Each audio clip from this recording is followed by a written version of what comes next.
Fala pessoal, me chamo Felipe Wood, sou analista CNPI. Antes de mais nada, assim como a gente vem pedindo todos os vídeos para vocês, eu peço para vocês comentarem aqui embaixo se tiverem alguma dúvida, alguma crítica ou até mesmo alguma sugestão de análise, tá? Algum item que possa passar despercebido.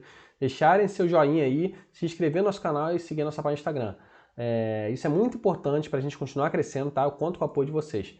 Hoje nós vamos falar sobre a Transmissão Paulista, tá? A empresa que o pessoal gosta muito por conta de dividendos.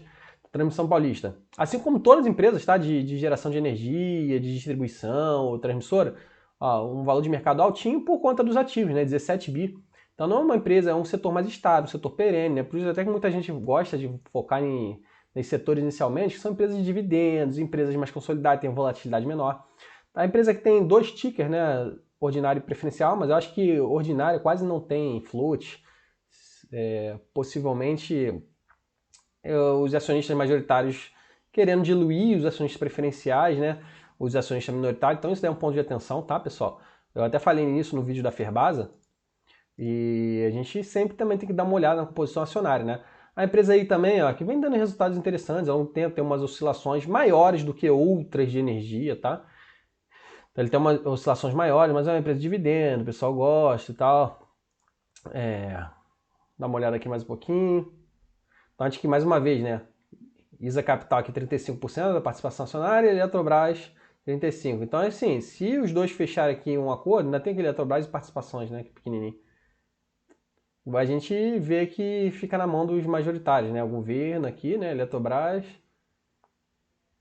e a ISA Capital, que é mais ou menos a transmissão paulista, né? Então, assim, essa questão da diluição aí da composição acionária não me agrada muito quando tem essas questões só preferenciais. Demonstração financeira histórico, né? A gente vê que a receita deles cresceu um pouquinho nos últimos 12 meses em relação a 2021, 2020, em relação a 2020 saltou bem, né? 2019, mas a gente vê que o setor de energia é um setor aí reloginho, né? 2016 teve aqui um salto bem maior. De repente teve alguma coisa aqui, impacto não recorrente, né? A gente vê que mais ou menos vem em linha de um ano para o outro, margens brutas são altas nesse setor. EBIT também, consequência, acaba que é um reloginho, né? Tem pouca depreciação, a gente vê, até interessante, mas é uma empresa que rodando com endividamento bem alto, né? Afetando o resultado financeiro com essa alta da Selic, né? Isso desde mais ou menos quando começou a afetar aqui, acho que em 2020, né? O endividamento dele já está um pouquinho pesando um pouquinho mais. A 2019 também, 2018, assim, mais tranquilo, né? Cento e poucos milhões, a empresa gerando aqui um EBIT de 2 bi, 2,4, 4,4, tranquilo, né? Até aqui nesses últimos 12 meses, apesar do resultado financeiro pesando, o EBIT tá bem tranquilo, né? Em margens bem fortes, né? Então acho que não tem muito aqui do que falar, depois a gente olha aqui, valuation, vamos olhar aqui, PL tranquilo, isso daqui realmente falando do passado, tá? Esse aqui tem o payout, que não vai ter o payout. Proventos. O yield também do passado 6%, tá? A gente vê que o yield deles já bateu aqui em 2021 14%, por isso o pessoal buscando muito, mas despencou. Por isso que eu sempre falo, tá, pessoal? Despencou 2022 é porque não está atualizado, né, também. Aqui tá o yield atual. Aqui tá o atual, 6%. Não sei se está atualizado essa aqui, porque o site está em construção ainda, o Canguru, tá? Mas a gente vê que eles têm uma oscilação aqui no yield, né? Tem hora que bate altíssimo, tem hora que cai. Então, vocês têm que estar com esse conhecimento, né, em linha, que tem essas oscilações, você não necessariamente vai ter esse yield aqui absurdo. E o payout deles até reflete que não é uma empresa de pagamento, de dividendos, né? Por conta dessa variação aqui do yield, isso daqui é em relação ao valor, a cotação, né, que a gente vê e a distribuição do lucro. O payout é quanto que a empresa distribui em relação ao lucro, tá? Então vamos dar uma olhada aqui no site de RI da Transmissão Paulista, vamos dar uma olhada nos últimos resultados. Pode destrinchar mais algumas informações. Inclusive, a questão do setor de energia tem algumas questões, porque tem um resultado considerando normas contábeis, provisão do sistema de energia elétrica nacional, o operador de energia elétrica, tem algumas regulações do setor que afetam os resultados e tem alguns resultados excluindo essas regulações, né, do ponto de vista do regime de caixa. Então, muitas vezes, o que a empresa apresenta não é exatamente o que está ocorrendo, né, efetivamente. A gente vê aqui que despesa operacional mais ou menos em linha, né, tranquilo, em relação ao segundo TRI. Até caiu em relação ao... Não, em relação ao semestre não. Em relação ao semestre, a gente vê que subiu um pouquinho, 9%, bem tranquilo. gerenciável também 7%. A receita deles caiu um pouquinho, 12%, mas provavelmente esse setor consegue ter um repasse de preço alto, né? A gente vê que a margem EBITDA caiu um pouquinho, mas muito alta, né? Margem líquida deles que foi bem afetada lá por conta do resultado financeiro, né? Então isso aqui afeta, né, o yield. Uma empresa dando lucro menor vai ter um payout menor, em consequência, né? O capex deles pesadinho, excluindo aqui aquisições, né? Fusões e aquisições. Então a gente vê aí que o capex deles é até pesadinho. Então isso aqui também tende a afetar também o yield futuro da companhia, né? O ROI eu não gosto de afetar, analisar muito aí, porque influencia em relação ao patrimônio líquido, em relação a essas aquisições. Falando de alguns projetos deles, né? Vamos dar uma olhada aqui mais para baixo, senão a gente perde muito tempo. A disponibilidade aí dos ativos deles, né? Em relação à agência, o que a agência em geral aí mostra, né? Agência Nacional de Energia Elétrica. Então, disponibilidade alta, transformadores também. Receita de uso da energia elétrica deles, né? A gente vê aí que caiu um pouquinho em relação ao ano anterior. Mas nada demais também, é um setor que sofre muita regulação. Despesa com pessoal, a gente viu que subiu um pouquinho, 9,7%. E EBITDA caiu um pouquinho por conta daquela queda na receita e por conta da alavancagem das despesas operacionais, 18%. Mas mesmo assim, a margem é absurda, né? De 75% aí. Aqui alguns resultados aqui consolidados, não consolidados, dessas participações, né, subsidiárias deles, né? Pré-operacional ainda nem começou a rodar aqui direito. Então tem algumas aí que vão começar a gerar caixa depois para a companhia também aí, gerar resultado. A gente vê que o resultado deles aqui é bem pequenininho ainda, esses não consolidados. Então a empresa tende a dar um resultado maior no futuro, né? Por mais que tenha caído um pouquinho agora aí. Despesa financeira pesando muito aqui, né? Principalmente outras aqui, não sei o que entra nessas outras. Vamos ver o que a gente está falando aqui. Crescimento da dívida bruta devido à nova captação. Essa é a primeira emissão de debêntures, oitava emissão de notas promissórias e mudança no cenário macroeconômico. Então, eles que se alavancando aí para crescimento, né? Então, acaba que entrou aqui como outras, não é juros aí de empréstimo, né? Mais alavancagem, né? Resultado de equivalência patrimonial, a gente viu que ainda é irrelevante, mas acaba no futuro aqui deve ter alguns aqui, né? Tem a parte aqui de madeira, né? Subsidiária. E aí esses custos aí acabam impactando no lucro líquido de um trimestre para o outro, né? Mas não que o resultado tenha vindo ruim, não, né? Porque a empresa está investindo aí para crescer, né? A gente está vendo aí. A gente vê aqui que no segundo TRI teve revisão de tarifa periódica, né? Primeiro semestre de 2021, 2022 ainda não teve isso. Então, assim, nos próximos semestres, próximos trimestres, talvez a gente venha alguma coisa, ou no próximo ano, com o próximo presidente, que pode melhorar o resultado. Então, tá essa questão da regulação do setor, né?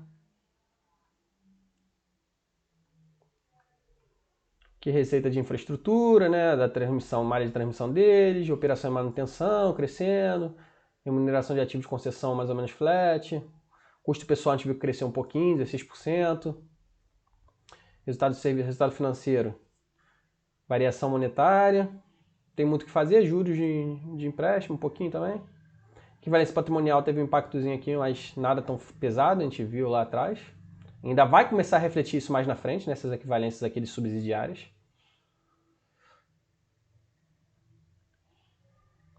E aí a gente vê aqui, ó,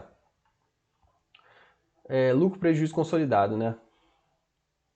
Aqui consolidado 1,2, né? Caiu um pouquinho. Mas se a gente vê aqui do acionista não controlador, a gente vê que tem gente aí ficando com prejuízo, né? Em relação aos não controladores, né? Então isso aqui é algo também de se acompanhar. Não é o caso deles aí, não vejo tanto problema, né? Os não controladores, aí teria que abrir com calma, né? Que tem aqui outros. Eu não sei exatamente quais que entram como não controladores ali na companhia. A gente pode pesquisar depois aqui na demonstração financeira. Mas tem uma parcela aqui ficando com prejuízo, né? O controlador, a parte grande. Aqui tem o regulatório e IFRS, né? Que são normas contábeis, e o regulatório do setor. Então a gente vê aqui que do ponto de vista do IFRS, 1,2 bi, que é o que está aqui, né? Do consolidado. Conta de ativos de concessão, que é o que impacta mais, alguns contratos aí deles.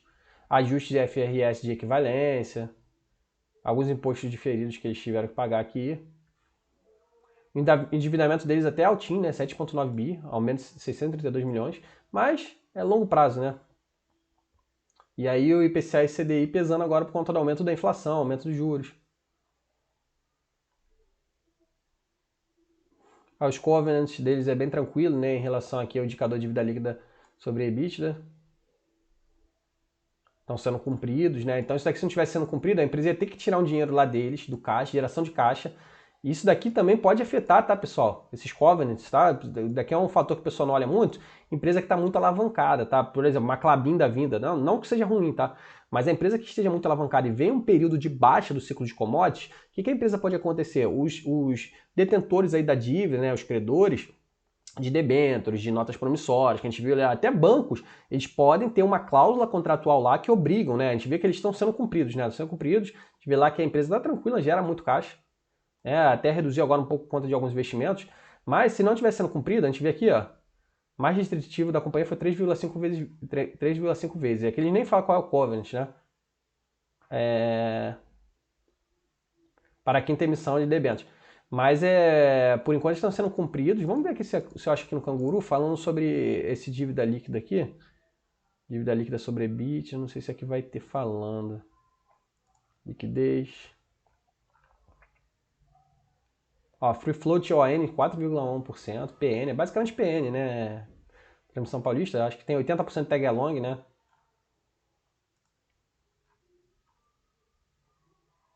Falando dos acionistas, né? Depois a gente olha com calma aqui, porque eu não sei se eu vou conseguir. Tem até que falando aqui, anexo deste documento. Vamos dar aqui uma olhada aqui. Aqui, o EBITDA dos últimos 2 anos, dívida líquida sobre EBITDA 4,19, apuração anual do BNDES. E debêntures de infraestrutura, apuração trimestral 3,25. Devem cumprir os indicadores. O do BNDES, a gente vê ali que eles têm que ter um indicador de 4,5 vezes dívida líquida sobre EBITDA. Então eles ficaram em 4,19. Então a gente vê que pacto até bem perto, né? É preocupante. E na quinta emissão de debênture 3,5, eles ficaram em 3,25. Então a gente vê aqui falando do resultado financeiro, do EBITDA e tal.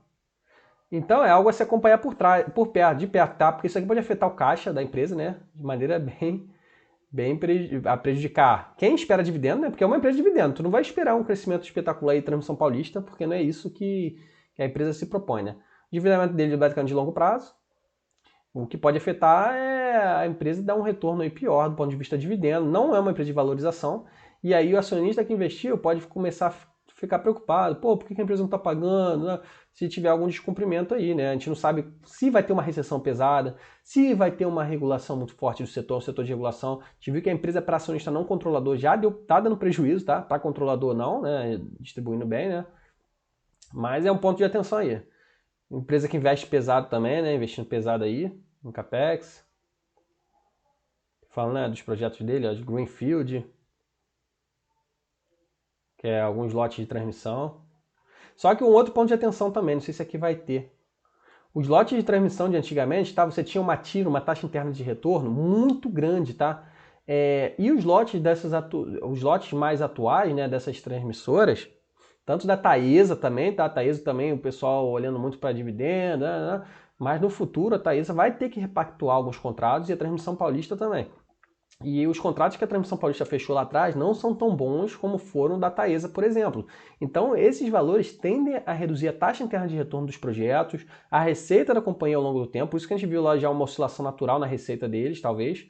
E aí a empresa pode pagar também menos dividendos. Então, são pontos de atenção aí para você acompanhar, tá?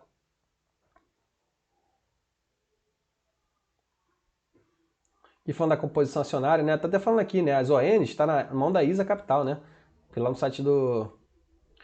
site lá do Canguru não está muito claro, né? Ações em circulação basicamente é PN, né? Até tem algumas, né, em circulação aqui da Transmissão Paulista, né, ordinária. Mas aqui é basicamente a mão de Eletrobras e outros 0,7%.